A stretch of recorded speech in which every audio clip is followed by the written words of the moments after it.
اور وہ میری بیوی بن گئی۔ بات چہلم سے شروع ہوئی اور میں خدا کے حضور دعائیں مانگنے لگا کہ ایسا ہی ایک چہلم ہو، ہوا میری ماں کا ہی ہو۔ میری قسمت جس طرح بگڑ گئی تھی وہ کسی اور کے چہلم سے ہی سنور سکتی تھی۔ ایک علاج یہ بھی تھا کہ میں ہی اس دنیا سے اٹھ جاتا۔ کبھی میں بھی کسی کے گھر کی کوئی الٹی سیدھی بات سنا کرتا تو کہا کرتا تھا کہ نہیں، یہ ان کے کسی دشمن کا من گھڑت قصہ ہے، یوں نہیں ہوتا۔ اب میں آپ کو وہ واردات سناؤں گا جو میرے ساتھ ہوئی تھی، تو آپ کہیں گے کہ چار دیواری کی دنیا میں ہوتا تو بہت کچھ ہے، لیکن یوں نہیں ہوتا۔ مجھ پر جو بیتی ہے وہ آپ سن لیں، پھر آپ جو چاہے رائے قائم کریں۔ میرے والد میرے بچپن میں ہی فوت ہو گئے تھے۔ جس قصبے میں ہم رہتے ہیں وہاں ہماری پوزیشن اس لحاظ سے اچھی تھی کہ مکان اپنا تھا، تھوڑی سی زمین بھی تھی جس سے دانے آ جاتے تھے، اور اس کے چارے سے میری ماں نے ایک بھینس رکھ لی تھی۔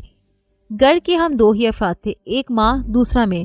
مجھے کچھ یاد نہیں کہ میرے والد کا چہلم کیسے ہوا تھا، دستور اور رواج کے مطابق ولیمے کی طرح ہوا ہوگا۔ میری ماں نے دوسری شادی نہیں کی تھی۔ میں نے اس سے کبھی نہیں پوچھا تھا کہ اس نے دوسری شادی کیوں نہیں کی۔ پوچھتا تو وہ یہی کہتی کہ تمہاری خاطر نہیں کی تھی۔ حقیقت بھی یہی ہے، وہ جوانی میں بیوہ ہوئی تھی۔ اس کے ساتھ شادی کرنے والوں نے اس کے ناک میں دم کر دیا ہوگا۔ وہ یتیم تھی، اس کا بھائی بھی کوئی نہیں تھا۔ اس نے معلوم نہیں کس طرح سے مقابلہ کیا ہوگا۔ میں اپنے متعلق بتا دوں کہ میری طبیعت بالکل سیدھی ہے، ہیر پھیر نہیں آتا، اور نہ ہی میں دوسروں کے ہیر پھیر کو سمجھ سکتا ہوں۔ کوئی سیدھی بات کہے تو فوراً سمجھ لیتا ہوں، اور کوئی اپنا مطلب نکالنے کے لیے گھما پھرا کر بات کرے تو بغیر سمجھے اس کی بات مان لیتا ہوں۔ میں یہ دعویٰ نہیں کرتا کہ میں صاف دل، نیک اور پارسا ہوں۔ آپ کو صرف یہ بتا رہا ہوں کہ ہر کسی کو اپنے جیسا سمجھتا ہوں، اور میری بد نصیبی کا باعث بھی یہی ہے۔ مجھ میں بچوں اور لڑکوں والی شوخی بھی نہیں تھی، اس لیے میں گلیوں میں بھی نہیں کھیلتا تھا۔ ماں بھی مجھے باہر جانے سے منع کیا کرتی تھی۔ میں اس کا واحد اور یتیم بچہ تھا۔ وہ زیادہ تر اپنے ساتھ ہی مجھے چپکائے رکھتی تھی۔ اس کا بھی اثر تھا کہ دنیا کو نہ سمجھ سکا، نہ دنیا کے انسانوں کو۔ میں آج سنجیدہ عمر میں آ کر کہتا ہوں کہ میں ماں کا قیدی تھا۔ لڑک پن میں مجھے یہ قید بری نہیں لگی تھی۔ ماں نے مجھے کبھی نہیں بتایا تھا کہ میرے والد کی طبیعت کیسی تھی۔ دوسروں سے پتا چلا تھا کہ وہ طبیعت کے سخت تھے اور ان کی فطرت مجھ سے الٹ تھی۔ میری ماں نے میرے سامنے انہیں کبھی یاد نہیں کیا تھا۔ میں جب ان کا نام لیتا تو میری ماں کے انداز میں بے رخی سی ہوتی تھی۔ اس سے ظاہر ہوتا تھا کہ وہ میرے والد کے ساتھ خوش نہیں تھی۔ وہ شادی کے نام سے گھبراتی ہوگی۔ میں کہتا ہوں کہ اس نے اپنے آپ پر بھی زیادتی کی تھی اور مجھ پر بھی۔ اس نے دوسری شادی نہ کر کے اپنے جذبات کو مارا اور ساتھ ہی مجھے پالتو بلی بنا کر میری شخصیت کو پختہ نہ ہونے دیا۔ ستیلا باپ میرے ساتھ بدسلوکی کرتا تو میں چالاک اور ہوشیار ہو جاتا، اور میں زمانے کی ہیرا پھیریوں کو سمجھنے کے قابل ہو جاتا۔ ماں نے یہ کرم کیا کہ مجھے اعلیٰ تعلیم دلانے کا پختہ عزم کر لیا۔ وہ مجھے بڑا آدمی بنانا چاہتی تھی۔ وہ شاید مجھے اس لیے بھی سیدھا سادہ اور بدھو بنانا چاہتی ہو کہ میں اپنے باپ کی طرح اکھڑ مزاج یا جیسا وہ تھا ویسا ہی نہ بن جاؤں۔ میرے دل میں پڑھنے کا شوق پیدا ہو گیا اور میں نے تعلیم سے ماں کی طرح محبت کی۔ یوں کہہ لے کہ میں 4 دیواری کی قید سے کتابوں کی قید میں منتقل ہو گیا۔ معاشی اور معاشرتی لحاظ سے میں درمیانے طبقے کا فرد تھا۔ یہی طبقہ رسم و رواج میں جکڑا ہوا ہوتا ہے۔ میرے والد کی ایک بہن تھی جو ان سے بڑی تھی۔ میری اس پھپھو کی ایک بیٹی تھی جس کی عمر مجھ سے 2-3 سال زیادہ تھی۔ پھپھی ہماری تحصیل کے ہی ایک قصبے میں رہتی تھی۔ پھپھا وہاں کے رہنے والے تھے۔ میری دادی انہی کے ساتھ رہتی تھی۔ پھپھی کبھی کبھی ہمارے ہاں آتی، 2-4 روز رہتی، اور وہ میرے ساتھ بہت پیار کرتی تھی۔ میری ماں صبر اور شکر سے زندگی بسر کرنے والی سیدھی سی عورت تھی۔ میں جب لڑک پن میں پہنچا تو پھپھی مجھے زیادہ پسند آنے لگی۔ ایک تو اس کی شکل و صورت میری ماں کی نسبت اچھی تھی۔ رنگ کچھ سفید تھا، لیکن وہ مجھے اس لیے لگتی تھی کہ باتیں بہت دلچسپ کرتی تھی۔ بات کیسی ہی ہو، وہ اسے دلچسپ بنا کر سناتی تھی۔ دوسروں کے گھروں کے قصے زیادہ سناتی اور مزے لے کر سناتی تھی۔ میں یہ بھی محسوس کرنے لگا کہ وہ چلی جاتی تو گھر کی رونق بھی اس کے ساتھ ہی چلی جاتی تھی۔ میری ماں اسے پسند نہیں کرتی تھی۔ اس کے متعلق ماں کا یہ رویہ مجھے پسند نہیں تھا۔ اس کے جانے کے بعد محلے کی عورتیں ہمارے گھر آتی، پھپھی کے متعلق پوچھتی کہ چلی گئی ہے۔ میری ماں اس کے خلاف بہت باتیں کرتی اور عورتیں اس کی تائید میں 1-2 گناونے قصے بھی سناتی تھی۔ میں نے ایک بار ماں سے جھنجھلا کر کہا کہ پھپھی اتنی اچھی ہے، تم اسے پسند کیوں نہیں کرتی؟ تو ماں نے کہا تم نہیں جانتے، وہ بہت چلاک اور مکار عورت ہے۔ اس نے اپنے خاوند کو نکیل ڈال رکھی ہے۔ आसमान से तारे तोड़ लाती है, बड़े बड़े उस्ताद मर्दों के कान काटती है, उसे जो लोग पसंद नहीं करते वो भी उसकी बातों में आ जाते हैं। माँ की ये राय मुझे मुतासिर ना कर सकी। मैं कुछ भी ना समझ सका, बल्कि मैं ये भी फुप्पी की खूबी समझने लगा कि वो चालाक और मक्कार है।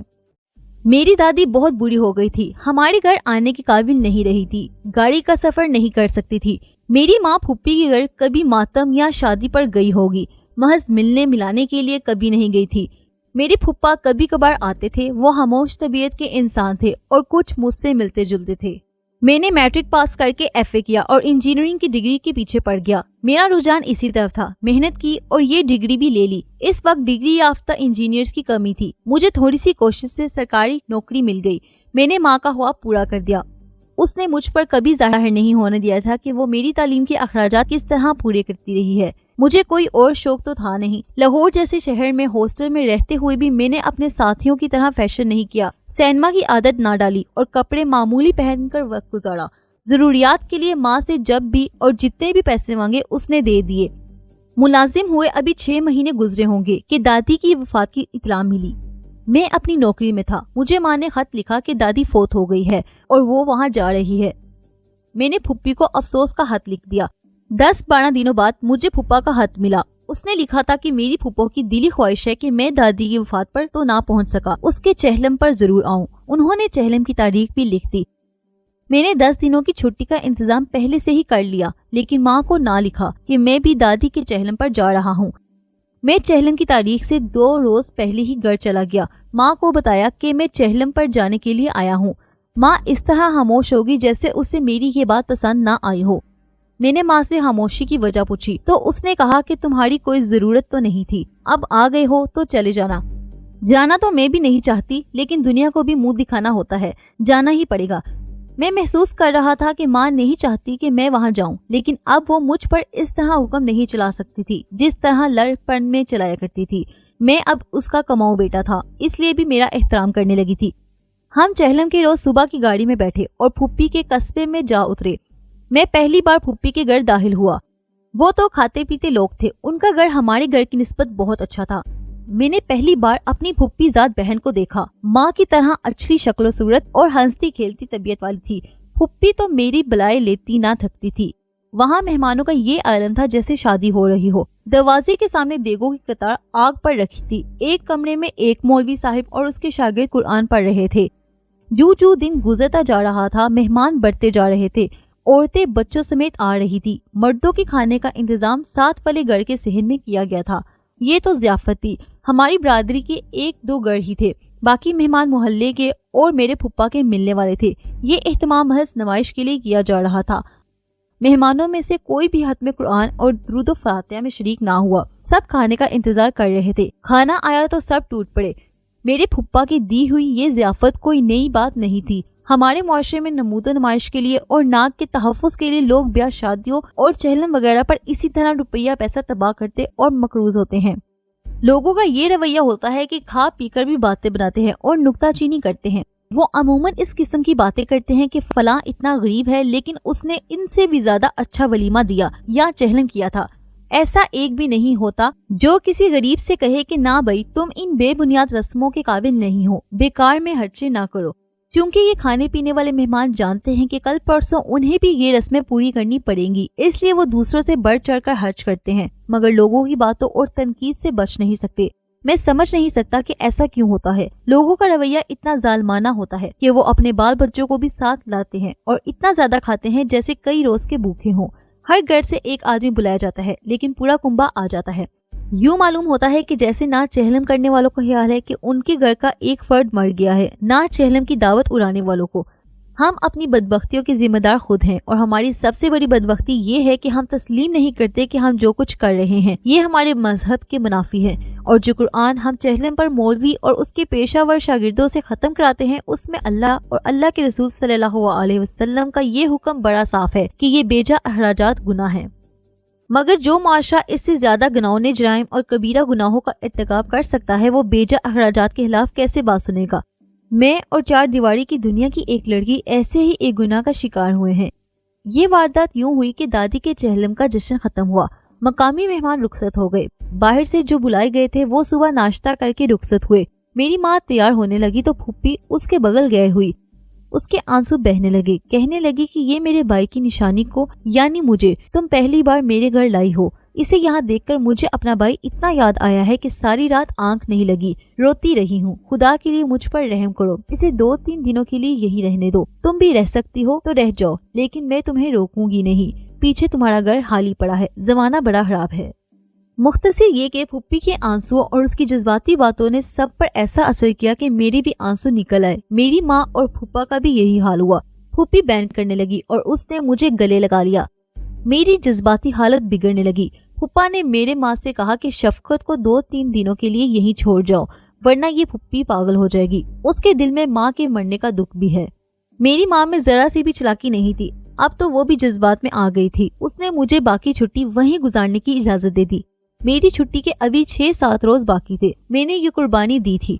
मुलाजमत ने मुझे उससे जुदा कर दिया था। उसकी वजह तौर पर ख्वाहिश थी कि मैं सारी छुट्टी उसके साथ गुजारूं। मैं कोशिश कर रहा था कि मुझे क्वार्टर मिल जाए तो माँ के साथ रखूं, मगर सरकारी क्वार्टर का नंबर अभी दूर था और मकान मेरी पसंद का नहीं मिल रहा था।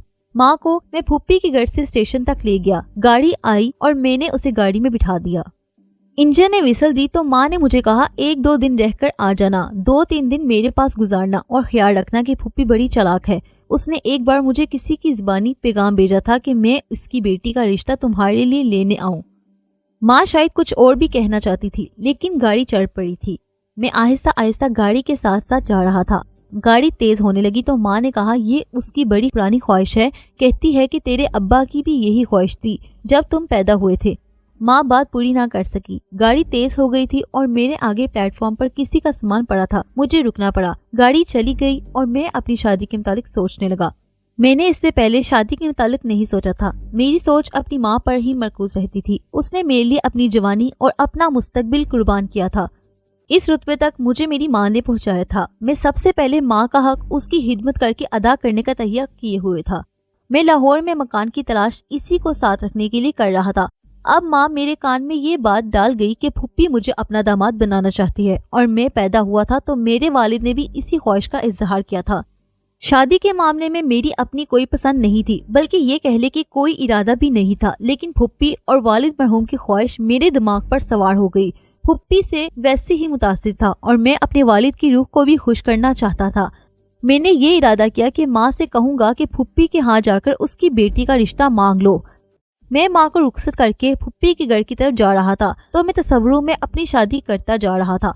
ये तो मैंने तय कर लिया था कि शादी फुप्पी की बेटी से होगी। वो मुझसे 2-3 साल बड़ी थी। ये कोई बड़ी बात नहीं थी। मैं जिस बात से परेशान था वो ये थी कि मैं शादी उन हंगामों और रस्मों और रवाज से नहीं करना चाहता था जिनके बगैर लोग कहते हैं कि नाक कट जाती है। जैसा कि कुरान पाक और हदीस में लिखा है, इसके मुताबिक लोगों को नहीं खुदा और रसूल सल्लल्लाहु अलैहि वसल्लम को खुश करना चाहता था। ये मुझे नामुमकिन नजर आ रहा था। जिस फुप्पी और फुप्पा ने दादी के चहलम पर देगे पकवा कर लोगों को खिला दी थी, उनसे ये तवक्को नहीं रखी जा सकती थी कि वो अपनी इकलौती बेटी की शादी खामोशी से करेंगे और हमें भी खामोशी से बारात लाने देंगे। फुप्पी के घर से मेहमान जा चुके थे। मैं उनका एक ही मेहमान रह गया था। फुप्पा का वक्त अपने कमरे में लेटे और हुक्का पीते गुजरता। वो बाहर चले जाते और अपने जैसे सीधे सादे लोगों को महफिलों में गपशप लगाकर 2-4 घंटे गुजार आते। घर में फुप्पी और उसकी बेटी रह गई थी। तबीयत के लिहाज से माँ बेटी एक जैसी थी। मैं पहली बार अपनी फुप्पी जात को देख रहा था। वो मुझ में गहरी दिलचस्पी ले रही थी। फुप्पी मेरे आगे बीची जा रही थी। मेरे जज्बात और मेरी रगे कच्ची थी। फुप्पी से तो पहले ही मैं बहुत मुतासिर था। फुप्पी ये अल्फाज बार बार कहती थी, तुम तो मेरे बेटे हो। रात के शायद 9 बज रहे थे। फुप्पी कमरे में दाखिल हो रही थी। वो दरवाजे में रुक गई। उसके मुंह से हाय मैं गई निकला और वो कवाड़ का सहारा लेकर वहीं रुक गई। मैंने दौड़कर उसे सहारा दिया और पलंग पर लटाया। उसकी बेटी और फुप्पा दौड़े आए। फुप्पी ने दिल के मकाम पर हाथ रखा हुआ था। उसकी आंखें बंद थी। वो शायद गशी में थी। हम सब घबरा गए। मैंने फुप्पा से पूछा कि इन्हें पहले कभी ऐसी तकलीफ हुई है। उन्होंने कहा कि नहीं। इसकी बेटी ने कहा कि हमने अब्बा जान को भी नहीं बताया क्योंकि ये घबरा जाते हैं। अम्मी को ये तकलीफ पहले भी हो चुकी है और अम्मी एक हकीम से इलाज करवा रही हैं। उस वक्त मेरी उम्र 22 साल से 2-4 महीने ऊपर हुई थी। मुझे कोई तजर्बा नहीं था। अगर फुप्पा घबराते थे तो मैं उनसे ज्यादा घबराहट में था। फुप्पी ने तड़पना और कराहना शुरू कर दिया। फुप्पा एक डॉक्टर को घर से बुला लाए। مجھے یہ شخص ڈاکٹر نہیں لگتا تھا، اس کی باتیں ڈاکٹروں والی نہیں تھی۔ اس نے ایک انجیکشن لگا دیا اور باہر آ کر اس نے مجھے اور پھپھا کو بتایا کہ یہ دل کا حملہ ہے، یہ ٹل بھی سکتا ہے اور اس کا انجام کچھ اور بھی ہو سکتا ہے۔ انہیں ایک تو آرام اور سکون کی ضرورت ہے اور کوئی ایسی بات نہ کی جائے جن سے ان کے جذبات کو ٹھیس پہنچے۔ مجھے یاد ہے کہ پھپھی نے سرگوشیوں میں ڈاکٹر کو اپنی تکلیف بتائی تھی۔ ڈاکٹر چلا گیا۔ بہت دیر بعد پھپھی نے مریل آواز میں پھپھا سے کہا کہ آپ آرام کریں، آپ چہلم کے انتظامات میں بہت مصروف رہے ہیں، کہیں ایسا نہ ہو کہ آپ کو بھی تکلیف ہو جائے۔ میں نے بھی پھپھا سے کہا کہ وہ جا کر آرام کریں۔ میں پھپھی کے پاس اکیلا رہ گیا۔ اس کی بیٹی کو اس کے کمرے میں سونا تھا، معلوم نہیں وہ کہاں چلی گئی تھی۔ پھپھی نے مجھے اپنے پاس پلنگ پر بٹھا لیا اور نحیف آواز میں کہنے لگی، میں تمہارے پھپھا کے دل کو تکلیف نہیں پہنچانا چاہتی، انہیں میں نے اپنی تکلیف کبھی نہیں بتائی تھی۔ اب میں نے محسوس کر لیا ہے کہ میں اس حملے سے نہیں بچ سکوں گی۔ میں اسے تسلی دینے لگا تو اس نے مجھے روک دیا۔ رک کر بڑی دبی دبی آواز میں کہنے لگی، ان تسلیوں کا وقت گزر چکا ہے، ہو سکتا ہے کہ میں بولتے بولتے ختم ہو جاؤں، میری آخری خواہش پوری کر دو، تب کچھ امید ہو سکتی ہے کہ میں شاید بچ جاؤں۔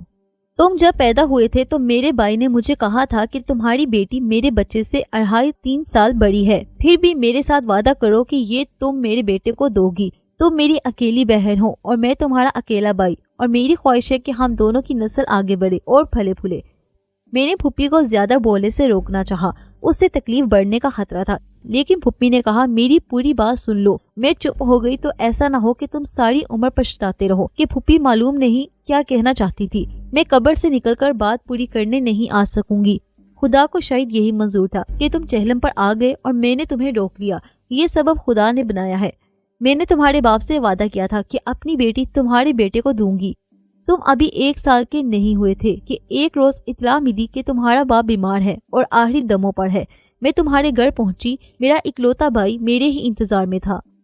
اس نے تمہیں تمہاری ماں کی گود سے لے کر میرے ہاتھوں پر رکھ دیا اور کہا کہ میری وصیت ہے کہ یہ بچہ تمہارا ہے اور میرے اس گھر میں صرف تمہاری بیٹی آئے گی۔ میرے آنسو نکل آئے، مجھے اپنے والد مرحوم یاد آ گئے جنہیں میں نے دیکھا ہی نہیں تھا۔ اس وقت میری عمر 9-10 مہینے تھی۔ پھپھی مری مری آواز میں سانس لے رہی تھی۔ میں نے اپنے بھائی کو اس طرح تسلیاں دی جس طرح تم مجھے دے رہے ہو، لیکن موت نے مجھ سے میرا بھائی چھین لیا۔ تم ابھی میری گود میں ہی تھے کہ تمہارے باپ کی آنکھیں ٹھہر گئی اور پھر میں نے اس کی آنکھیں بند کر دی۔ میں نے قسم کھائی کہ میں اپنی بیٹی تمہیں دوں گی۔ ہوا تم جوان ہو کر لنگڑے ہو گئے، ہوا تم بھکاری اور بے روزگار ہوئے، تو پھر بھی اپنی بیٹی تمہیں ہی دوں گی۔ اللہ نے رحم کیا اور تم جوان ہو گئے۔ میری بیٹی بڑی تھی۔ رشتے مانگنے والوں نے ناک میں دم کر دیا، لیکن میں نے ایک زبان نہ رکھی۔ فوج کے کپتان بھی رشتے کے لیے آئے، میں نے صاف جواب دیا، اب میری بیٹی 26 سال کی ہو گئی ہے۔ اتنی دیر تک بیٹی کو کون گھر بٹھائے رکھتا ہے؟ میں نے اسے تمہارے لیے بٹھا رکھا ہے۔ میں نے تمہیں جو کچھ بتایا ہے اس سے تمہاری ماں اچھی طرح واقف ہے۔ اس نے مجھے ہمیشہ کہا ہے کہ میرا شفقت تمہارا بیٹا بنے گا اور میں اپنے خاوند کی وصیت پوری کروں گی۔ میں پچھلی بار تمہارے گھر تمہارے ملازم ہونے کی مبارک دینے گئی تھی تو تمہاری ماں سے کہا تھا کہ اب شادی ہو جانی چاہیے۔ تمہاری ماں نے کہا کہ پہلے تو میں بیٹی کو پڑھاتی رہی ہوں، اب اس کی تنخواہ آنے لگی تو اس کی شادی کے لیے زیور اور کپڑے بنانے شروع کر دوں گی۔ میں بھی یہی چاہتی تھی کہ شادی پوری تیاری سے کی جائے۔ تم بھی ماں کے ایک ہی بیٹے ہو اور میری بیٹی بھی اکیلی ہے۔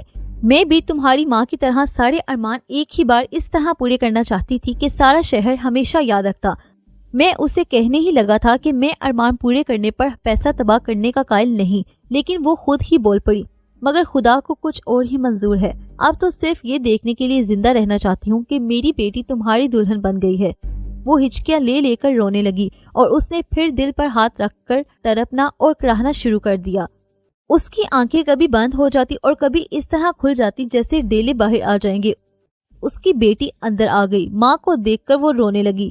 پھپھا سے کہتا ہوں کہ کسی اور ڈاکٹر کو بلائیں، میں نے گھبرا کر کہا۔ نہیں، پھپھی نے کراہتے ہوئے کہا اور میرا بازو پکڑ کر اپنے قریب کر لیا۔ اب میرے ڈاکٹر تم ہو۔ اگر تم نے میری بیٹی کو قبول کرنے سے انکار کر دیا تو اس کا پہلا اثر یہ ہوگا کہ میرا دل جواب دے جائے گا، پھر میری بیٹی پیچھے رہ جائے گی اور ساری عمر اسی گھر میں بیٹھی رہے گی۔ اس کا رشتہ مانگنے والوں کو میں جواب دے چکی ہوں، کیونکہ بیٹی کو میں نے تمہارے لیے پالا تھا۔ میری روح کو کبھی چین نہیں آئے گا، نہ میری روح تمہیں چین لینے دے گی۔ میں نے کب انکار کیا ہے پھپھی؟ میں نے کہا آپ دل کو تسلی دیں، میں گھر پہنچتے ہی ماں سے کہوں گا کہ آپ کے پاس آ کر دن مقرر کر لے۔ इंशाल्लाह तैयारी जल्दी हो जाएगी। आप दिल पर बोझ ना रखें, अपनी सेहत का ख्याल रखें। उसकी बेटी ने भी मेरी तारीफ करते हुए उसे यूं ही कहा जो मैंने कहा था। मुझे इशारा मिल चुका है नेक वक्तों, फुप्पी ने कराहते हुए कहा। मैं कल का दिन इस दुनिया में नहीं गुजारूंगी। फिर मुझे बताएं मैं क्या करूं? मैंने पूछा। कहे तो रात की गाड़ी से घर चला जाता हूं, कल सुबह माँ को साथ ले आऊंगा। वो कहेगी कि मैं तैयारी कर लूं? फुप्पी ने रोते और कराहते हुए कहा। मैं तो कहती हूँ कि कल तुम्हारी शादी हो जाए। बेटा कह तो हाँ फुप्पी, कल मेरी शादी कर दो। शादी? मैंने हैरान होकर कहा। कल ही? अगर मुझे जिंदा देखना चाहते हो तो कल मौलवी और 2-4 आदमियों को बुला लेंगे और निकाह हो जाएगा। मेरी बेटी को अपने साथ ले जाना। मैं मर गई तो सुकून से मरूंगी, और ये भी हो सकता है कि बेटी को तुम्हारे साथ जाता देखकर मेरी उम्र लंबी हो जाए। वो ज्यादा तड़पने और कराहने लगी। बड़ी मुश्किल से उसके मुंह से ये अल्फाज निकले। बेटा कह दो कि कल मैं यही शादी कर लूंगा।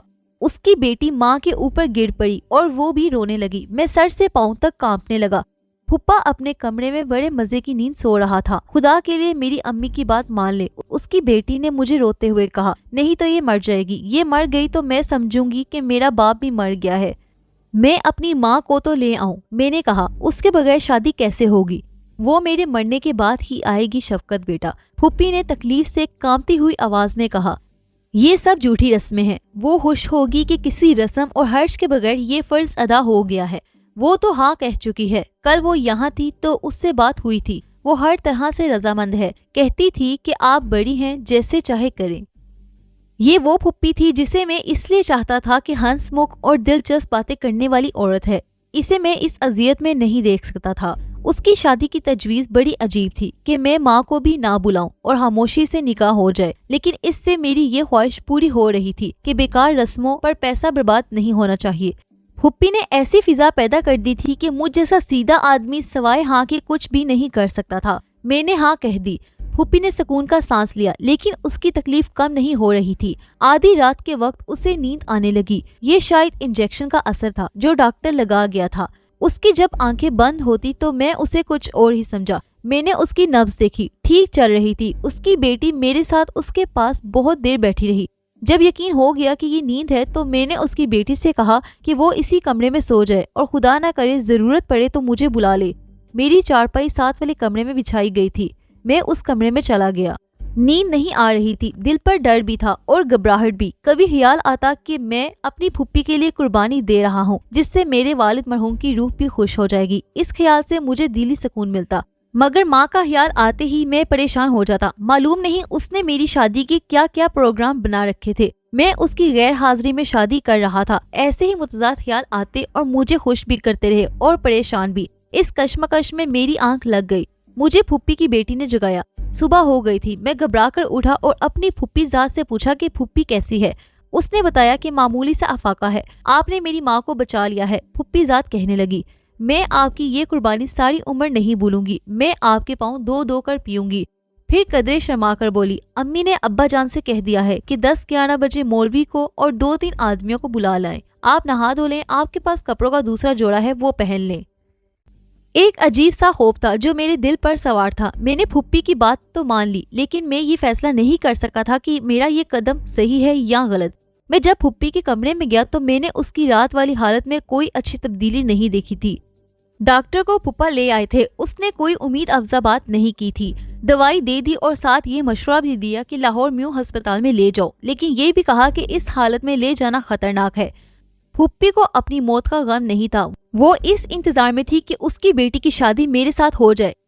11 बजे के करीब मौलवी और मोहल्ले के 4 आदमी आ गए। अंदर मोहल्ले की चंद एक लड़कियां और औरतें आ गई थी जो फुप्पी की बेटी को दुल्हन बना रही थी।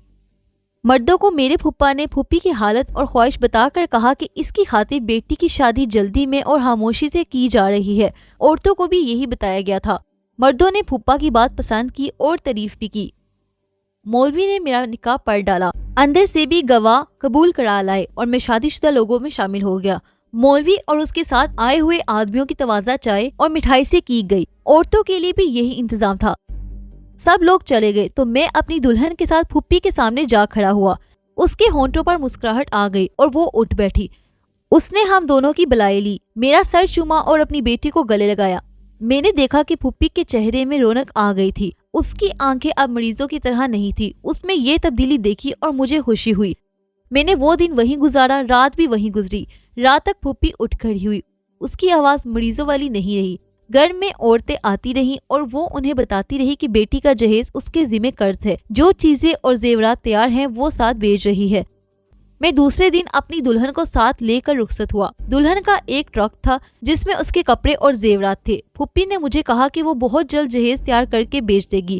میں نے اسے کہا کہ وہ جہیز کا خیال دل سے نکال دے, لیکن وہ نہ مانی اور کہنے لگی کہ مجھے بیٹی کی شادی کی خوشی کے ساتھ ہمیشہ یہ افسوس رہے گا کہ میں اپنے ارمان پورے نہ کر سکی. میری زندگی کا کوئی بھروسہ نہیں. اب تو خوشی سے چلنے پھرنے لگی ہوں. معلوم نہیں دل کا یہ دورہ کب مجھے قبر میں لے جائے.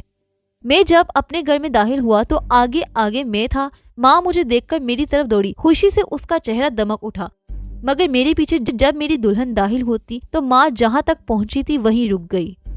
دلہن کے پیچھے اندر کولی آیا جس کے سر پر بڑا سا ٹرنک تھا. میری دلہن نے آگے بڑھ کر میری ماں کے پاؤں چھوئے. ماں ابھی تک یہ سمجھ رہی تھی کہ یہ لڑکی مہمان ہے. میں نے کلی کو پیسے دے کر فارغ کر دیا. ماں سنبھل گئی. اس نے دلہن کے سر پر ہاتھ پھیرا اور ظاہر داری کے طور پر کہا, آؤ بیٹی, تم کیسے راستہ بھول کر ادھر آ نکلی ہو. کمرے میں جا بیٹھے تو میں نے ماں سے کہا کہ یہ راستہ بھول کر نہیں آئی, دلہن بن کر آئی ہے.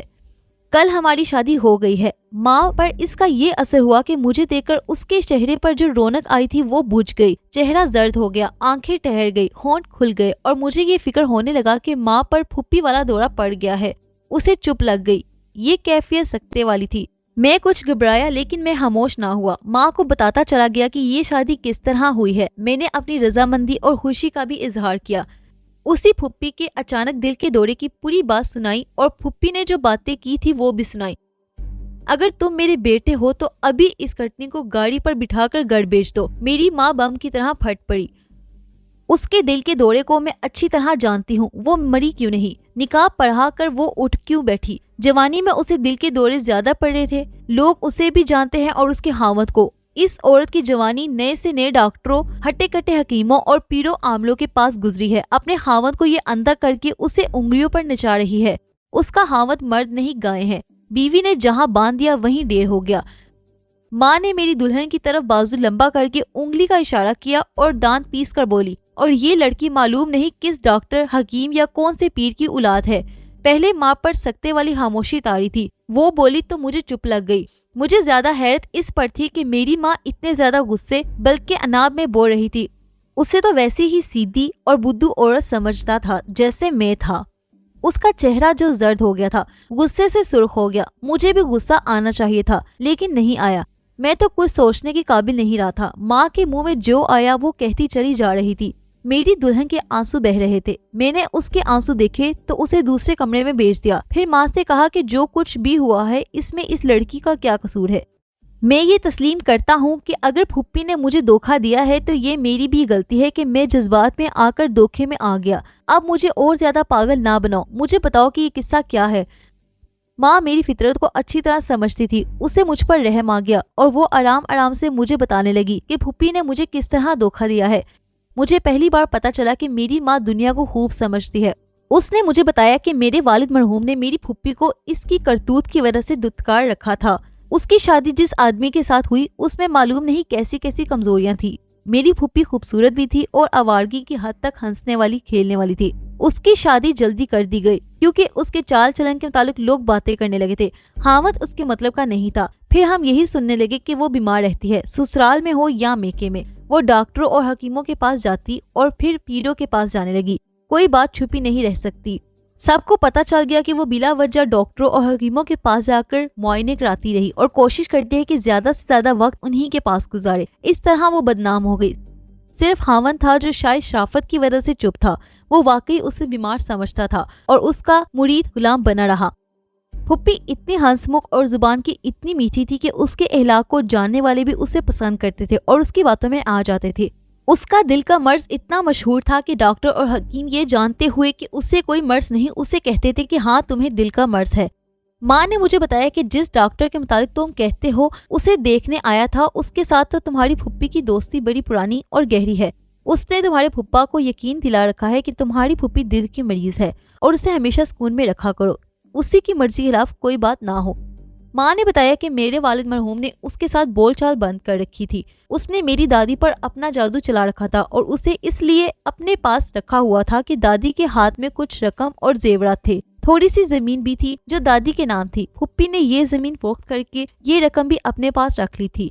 ये जो उसकी दादी का चहलम इतनी शान और शौकत से किया था, ये दादी की रकम में से किया था और दरअसल इसी खुशी की दावत थी कि दादी मर गई है। ये मुझसे भूल हुई कि इस औरत के मुतालिक तुम्हें ये बातें पहले ना बताई। माँ ने कहा, एक तो मेरी ये आदत नहीं, दूसरी वजह ये थी कि मैं तुम्हारा दिमाग खराब नहीं करना चाहती थी। मैंने कभी नहीं सोचा था कि इस लड़की के साथ तुम्हारी शादी करूंगी। माँ ने उसे भी अपने जैसा बना रखा होगा।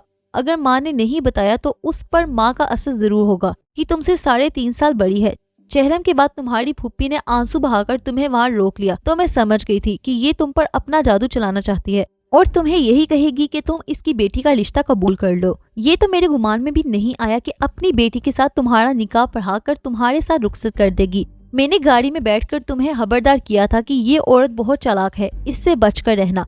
गाड़ी चल पड़ी तो मैंने जल्दी जल्दी से तुम्हें कहा कि ये तुम्हें अपनी बेटी देना चाहती है। तुम शायद मेरी पूरी बात नहीं सुन सके थे। मैंने कहा था कि मैं इसकी ये ख्वाहिश कभी पूरी नहीं होने दूंगी, लेकिन फुप्पी ने कहा कि आप उसे कह चुकी हैं कि शफकत तुम्हारा बेटा है। मैंने माँ से कहा और वो ये भी कहती थी कि वालिद मरहूम ने मुझे उसकी गोद में डाला था। सब झूठ है, माँ ने जवाब दिया। तुम्हारी पैदाइश के बाद वो उस वक्त हमारे घर आई थी जब तुम्हारे अब्बा फोत हुए थे। मरहूम ने तो अपने घर में उसका दाखिला बंद कर रखा था। मैंने तुम्हारे अब्बा की रूह को राजी रखने के लिए तुम्हारी फुप्पी को उनकी इत्तला नहीं दी थी। वहाँ 2 और घरों को जब बताया तो तुम्हारी फुप्पी को भी पता चल गया और वो आ गई। तुम्हारे अब्बा दफन हो गए तो उस औरत ने हमारे मोहल्ले की औरतों को सुनाने के लिए मुझे कोसना शुरू कर दिया कि मैंने उसे उसके भाई के मरने पर नहीं बुलाया। मैं उस रोज खुद जली बैठी थी। तुम्हारे अब्बा मुझे जवानी में तन्हा छोड़ गए थे। उस औरत ने बकवास शुरू की तो मैं इस तरह फटकर बोली जिस तरह आज। वो साफ बीमार नजर आई थी। बहरहाल मैं एक ऐसे बमर में फंस गया जिससे निकलना मुझे मुमकिन नहीं नजर आता था। माँ के ये अल्फाज मेरे दिल में तीर की तरह उतर गए कि मैं समझूंगी कि बुढ़ापे में मेरा बेटा मर गया है। दुल्हन को मैं घर से निकाल नहीं सकता था और फुप्पी को मैं ऐसा फरेबी नहीं समझता था जैसा माँ ने बताया था। माँ मोहल्ले के घर घर फिरी और बताया कि मेरी फुप्पी ने मुझे फांस दिया है। रात को दुल्हन से बात हुई। वो दूसरे कमरे में मेरी माँ की सारी बातें सुनती रही थी। उसने रात तक मेरी माँ का एहतजाज और रवैया भी देख लिया था और उसने मेरी माँ का फैसला भी सुन लिया था। मैं जब रात की तन्हाई में उसके पास बैठा तो उसने मुझसे पूछा, आपका फैसला क्या है? आप माँ को नाराज करके मुझे अपने घर में बसाएंगे? मैं अपनी माँ को नाराज नहीं करूँगा। मैंने उससे कहा, मुझे ये मालूम करना है कि तुम्हारी माँ ने मेरे साथ धोखा किया है या उसे वाकई दिल का दौरा पड़ा था। अगर मैं आपको सच बता दूं तो आप अपनी माँ से कहेंगे कि मुझे कबूल कर लें। उसने कहा, मैं आपकी बीवी बन चुकी हूँ। अगर आपने मुझे मेरे घर बिठा दिया और मुकदमेबाजी शुरू कर दी तो मेरी सारी उम्र हावंद के बगैर गुजरेगी। क्या आप मुझे ऐसे कसूर की सजा देंगे जो मेरा नहीं है? मैं इसी बार हैरान हो गया कि इस लड़की को ये भी मालूम था कि मुकदमाबाजी होगी। मैंने ये पहलू सोचा ही नहीं था। मैंने उसे इतनी सुनाई कि बहुत ज्यादा सुनाई। मैंने उसे कहा कि तुम्हारे भाई ने इस घर का दरवाजा तुम्हारे लिए बंद कर रखा था। उसकी मैयत पर तुम्हें बुलाकर मैं उसकी रूह को तकलीफ नहीं देना चाहती थी। उस वक्त और आज के दिन के दरमियान इतने साल गुजर गए हैं जितनी तुम्हारी उम्र है। मैं नहीं भूली। तुम्हारी फुप्पी कभी कभार आती रही और मैंने जाहिरदारी और दुनियादारी कायम रखी। तुम्हारे अब्बा ने कभी उस औरत का नाम लेना भी गवारा नहीं किया था। वो ऐसी ख्वाहिश क्यों करते कि तुम्हारी शादी उसकी बेटी के साथ हो? मैंने माँ से कहा कि अब मैं क्या कर सकता हूँ। गवाहों के सामने मौलवी ने निकाह पढ़ा है। मुझसे निकाह नामे पर दस्तखत कराए गए हैं। मैं इस लड़की को घर से किस तरह निकाल सकता हूँ?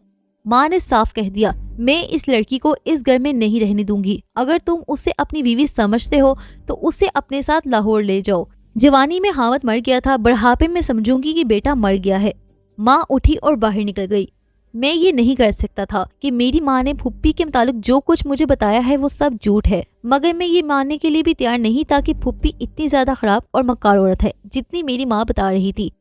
माँ का एहतजाज काबिले फहम था। उसने मालूम नहीं मेरी शादी के क्या क्या प्रोग्राम बना रखे थे। उस डर से उसकी आंखों से आंसू निकल आए थे कि मैंने उसे घर में ना रखा तो उसकी जिंदगी तबाह हो जाएगी। मैंने उसे कहा कि वो सच सच बता दे कि उसकी माँ ने ये क्या ड्रामा खेला है।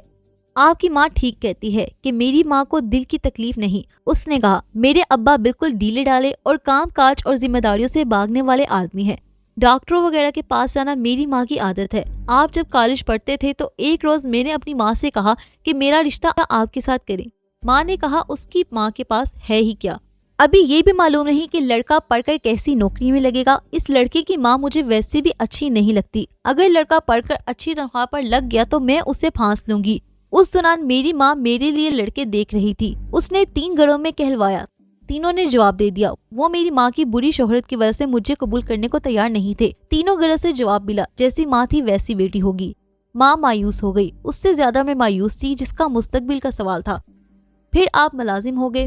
मेरी माँ आपके घर मुबारक देने गई और मालूम कर लिया कि आपकी तनख्वाह कितनी है। वापस आई तो उसने मुझे बताया कि लड़के की तनख्वाह अच्छी और ओहदा भी है, लेकिन आपकी माँ से रिश्ते की बात हुई तो उसने साफ जवाब दे दिया।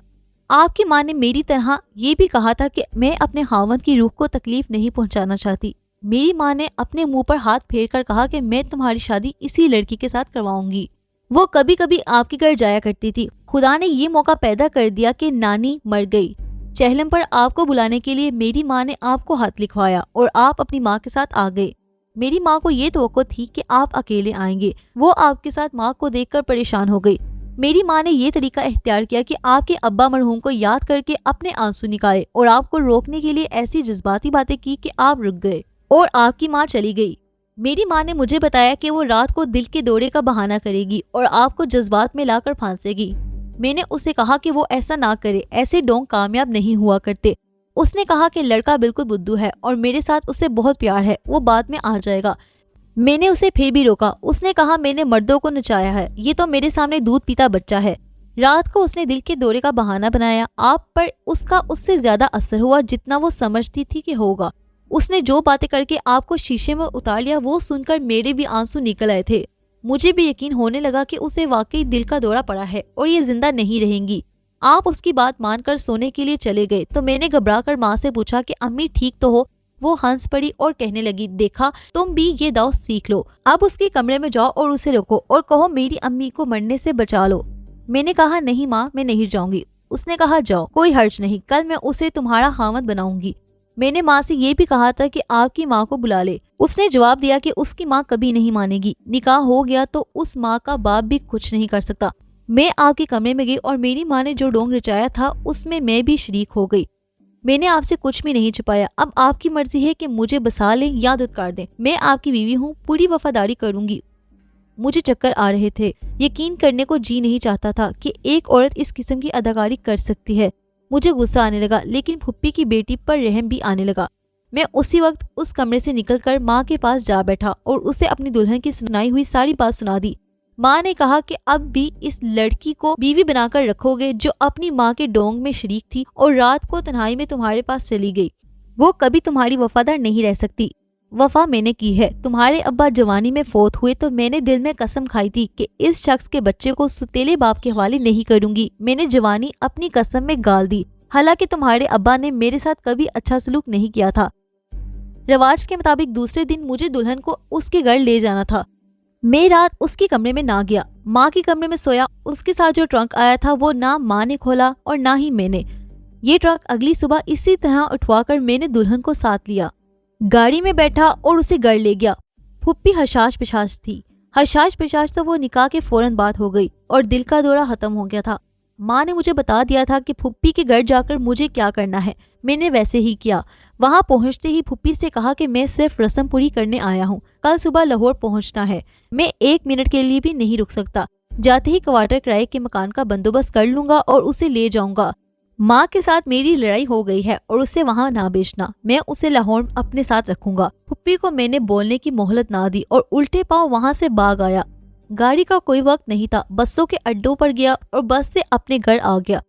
अगर माँ मुझे ये हिदायतें ना देती तो मैं फुप्पी की बातों में आ जाता। मैं इतना चालाक कहाँ था। मैंने फिर भी माँ को राजी करने की कोशिश की और उसे कहा कि फुप्पी मुकदमा कर देगी, मगर माँ का ये रवैया बहुत ही सख्त था। मैं अपनी नौकरी पर चला गया और अपने साथियों को सारी वारदात सुनाई। मैंने उन्हें कहा कि मुझे अब भी यकीन नहीं आता कि कोई औरत इतनी चालाक हो सकती है।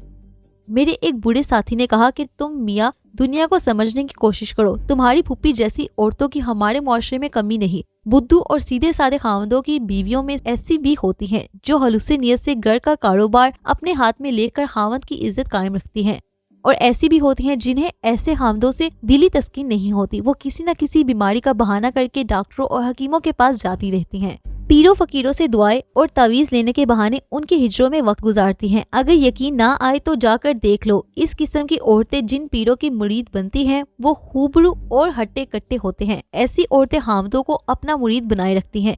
ये हंसमुख होती हैं, हर डंग जानती है, अपने दुश्मन को भी आंसुओं से, जज्बाती बातों से और जुबान की मिठास और झूठ से मोम कर लेती हैं। मुझे अपने साथी तरह तरह के मशवरे देने लगे। माँ के हाथ आते थे, उसने एक वकील के साथ बात कर ली थी। फुप्पी की बेटी के भी हाथ आते रहे, उसके हाथ बड़े दर्दनाक होते थे। मैं पिघल जाता था। वो हर हाथ में लिखती थी कि मुझे लाहौर बुला लो। मैंने उसे पहला और आखिरी खत लिखा जिसमें ये अल्फाज लिखे कि ये ड्रामा दादी के चहलम पर शुरू हुआ था। अब दुआ करो कि तुम्हारी माँ और मेरी माँ के चहलम जरा जल्दी हो। चहलम से जो बात शुरू हुई थी वो चहलम पर ही खत्म होगी। हवा ये चहलम मेरी माँ का हो। मैंने लाहौर मकान लेकर अपनी माँ को बुला लिया। उसे मेरी फुप्पी ने परेशान करना शुरू कर दिया था। तकरीबन 1 साल गुजर गया। एक रोज मैं दफ्तर से छुट्टी करके घर गया तो ये देखकर चक्कर आ गया कि फुप्पी और फुप्पा मेरे घर बैठे थे। उन्होंने हमारे कस्बे के एक आदमी से मेरे घर का पता मालूम कर लिया था। वो एक बार लाहौर आया तो मेरे पास ठहरा था।